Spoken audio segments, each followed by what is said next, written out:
Well, in the last 10 years, the change has been mostly felt by those living below 125th Street in Manhattan. Um, the the changes that make the press releases that you see in the press all tend to deal with downtown, the central business district, and how well and how efficiently things are run there, and how clean the place has got. But that's not where most New Yorkers live, and that's also not where most New Yorkers work. So uh, the troubling trends of the last 10 years have been growing inequality, social, economic, ethnic, racial inequality, um, the growing militarization of public life with surveillance, stop and frisk, a whole series of measures after 9/11 that turned especially the area below 125th Street into an armed camp. And that has had troubling consequences for the use of public space and for the public life and the social life of the city.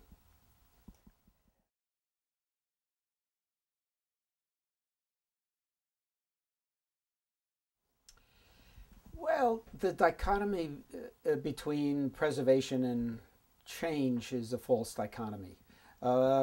Preservation of buildings doesn't necessarily mean preservation of anything else about the cultural life, social life, spiritual life of people in the city. Um, there's also the false association of preservation of a building with preservation of communities and neighborhoods. You can have perfectly preserved buildings, uh, but it's like the neutron bomb. Basically, it destroys everything.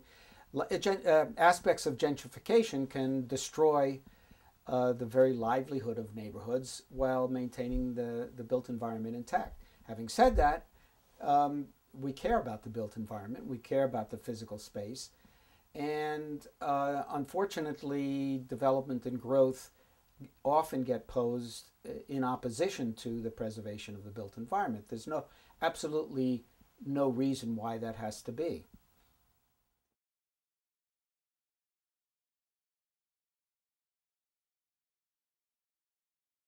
Um, I think most of the hype about the improved architectural quality again affects the area in lower Manhattan in the central business district where architects build their buildings. Throughout the rest of the city, there really hasn't been a notable improvement in building quality. In fact, if you go out far enough, you'll see the continued aberrations that pass for new commercial development, um, new malls, and the suburbanization of large portions of the outer boroughs. So I don't think, and you know, there's a good deal of hype about how now the city planning department requires trees in suburban style shopping mall parking lots. I'm not sure that that's a tremendous advance when the rest of the landscape is so poor. And what about getting rid of the parking lots? What about getting rid of the suburban type malls? That's the more important. That would be a really important design advance in New York City. So I think having said that, there have been some really important developments just over the last few years, especially Department of Transportation's design guidelines, street design guidelines. I think it's very telling that in New York City, it took the Department of Transportation, which has never been known for its advances in the design field, in fact, just the opposite, took the lead and left the city planning department behind in developing these long awaited design guidelines for public space, which is so dear and so important to the livelihood of our neighborhoods and our communities. I think also DOT has made some very important steps forward in converting street space into public spaces, the plaza programs, That too has been too unequal and too much centered in Manhattan. Uh, but it has to grow, it has to spread, and it has to change the fundamental way that we use our streets and sidewalks, which are our premier public spaces.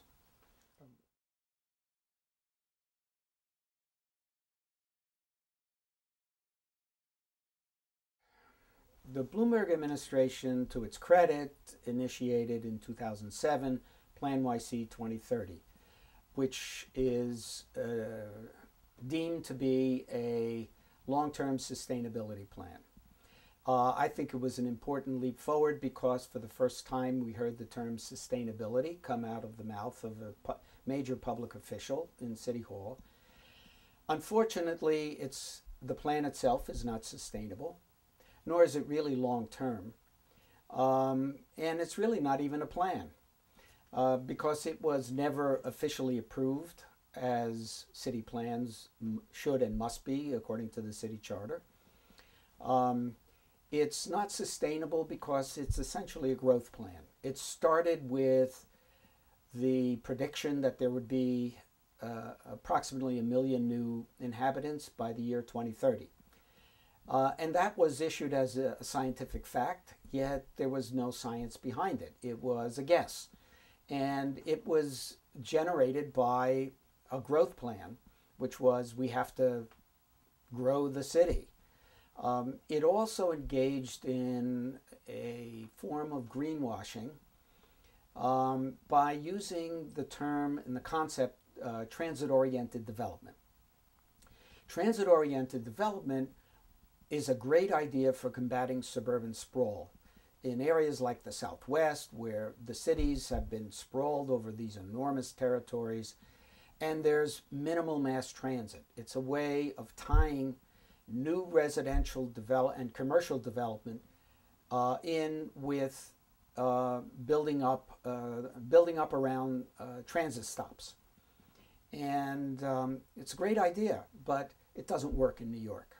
It doesn't make any sense in New York because New York City has the largest mass transit system, and it's all transit-oriented development.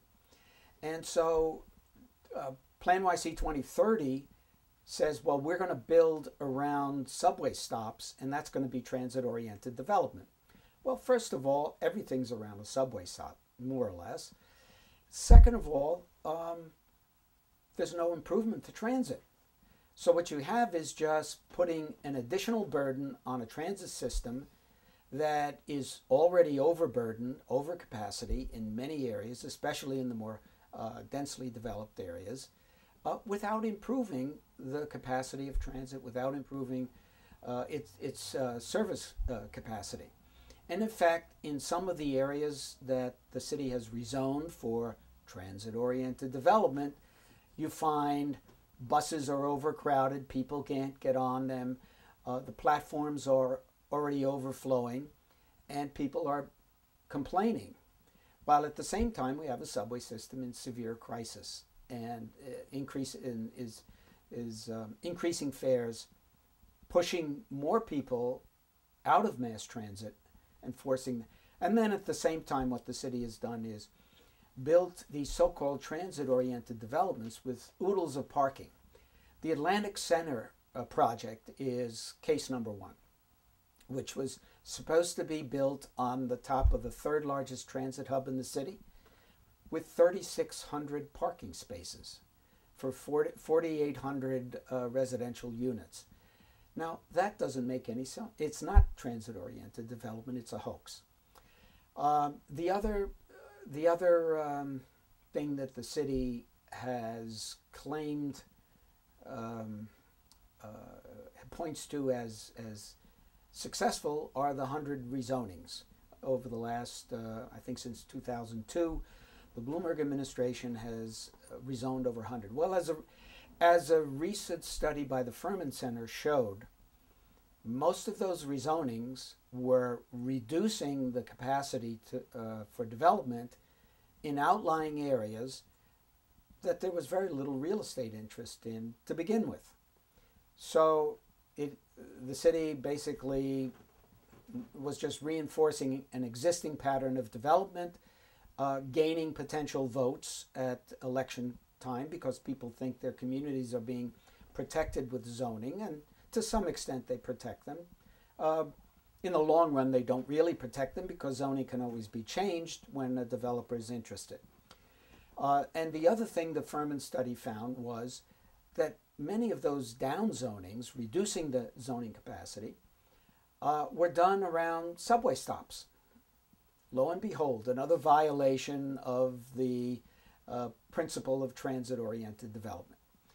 At the same time, the upzonings disproportionately were in the older working class neighborhoods, communities of color, and these reinforced the process of gentrification that is displacing those communities and those neighborhoods.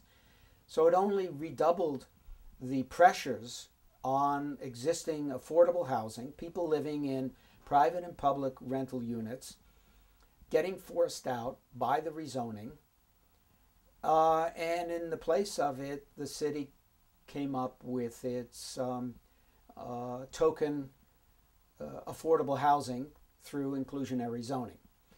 That in the long run didn't produce a significant number of affordable housing units, and in the long run only contributed to the gradual loss of affordable housing. A net loss over the last 10 years, by the way. We've lost more affordable housing units than we've gained during this period of growth, and despite this ambitious affordable housing program announced by Mayor Bloomberg.